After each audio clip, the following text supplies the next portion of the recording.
Good evening. Ira Epstein, and here we are with your metal market wrap-up. And this wrap-up is for the evening as we're here on Thursday, August 28th, 2025. Remember, tomorrow's the last trading day of the month. You've got your holiday coming up, and then we'll get things going again come Tuesday. But I will be there with you over the weekend, putting out the weekly updates. And I'm excited because it's the beginning of the season.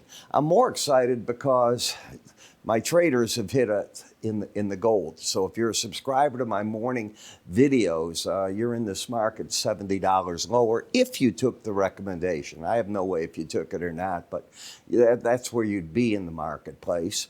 The dollar continues to drop a bit here, but it hasn't broken out one way or the other. So don't get all excited about that. I think this is the inflation story that is kicking up the gold market. Notice how it's gaining against silver, even the copper. Platinum's pretty steady right now. Today was the day everybody was worried, was the market going to let go to the downside off NVIDIA, and it didn't. The market had actually a pretty good gain overall. On the energy markets, I just wait to wake up one of these mornings and President Trump will have hit Putin with very hard sanctions. I mean, this thing doesn't seem to be going anywhere that I'm aware of. Behind closed doors, we don't know what's going on.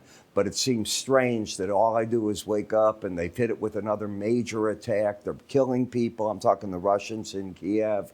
They're trying to grab more land, and the president just sitting there. Well, we got to give him time. Doesn't make sense to me. This man doesn't give time. That's why I know there's got to be something going on behind a closed door. Bonds and notes, very stable right here, sort of just hanging on.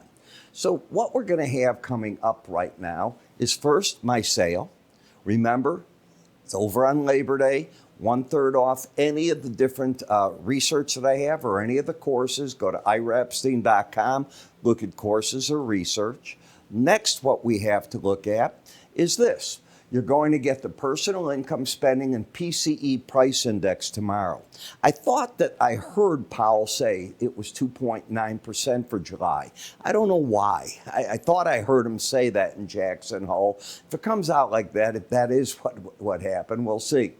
The August Chicago PMI data is due at 8:45, and the University of Michigan's final August consumer sentiment indices will come out at 9 o'clock. Now, do remember, it's going to be one of these days where the volume falls off throughout the whole day as the markets start gearing in on the holiday.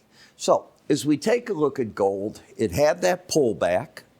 And then the market took off one more time. For the week, you're up 2.15%. And if you were to close like this, you're about at an all-time high close. And that's off the weekly.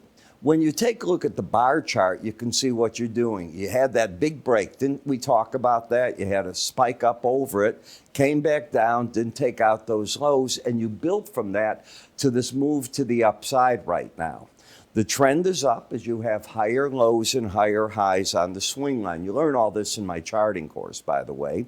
The market came down, challenged the 18-day average, held it, and that's when the rally took off from that number. The upside target is the upper Bollinger Band. It's at 34.9280. Could be hit, maybe missed, but I think it could be hit. When you look at momentum, you're overbought. So I wouldn't want to overstay my hand on this leg. It's an area to take some money off the table, probably. The gold-silver ratio still favors silver. The market's staying under the 18-day moving average of closes. And silver went back to its upper Bollinger Band. So the metal markets are in very good shape here. Copper has to develop a whole new range out of this because of tariffs on, tariffs off. And you're in that sideways action in the platinum. Which way will it try to break out is the big question. And then in the dollar index, I see it in the Bollinger Bands, caught in there. This is just what was in my dollar index report, and the stock market action and the gold were in the earlier reports I put out. Now, I figured the smartest thing to do is when we get back on the 2nd of September from the holiday, I'll do another special report. So be ready for that to come out. Your subscriptions all include that as well, and I think you realize that. So with that, if you want to subscribe to any of them, just move your cursor up here. You can also, when you get up there, take a look at the free offers that we have as well. I'll cover everything with you in the other videos tonight. in the morning subscriber video. You have yourself a great evening. I'm Ira Epstein.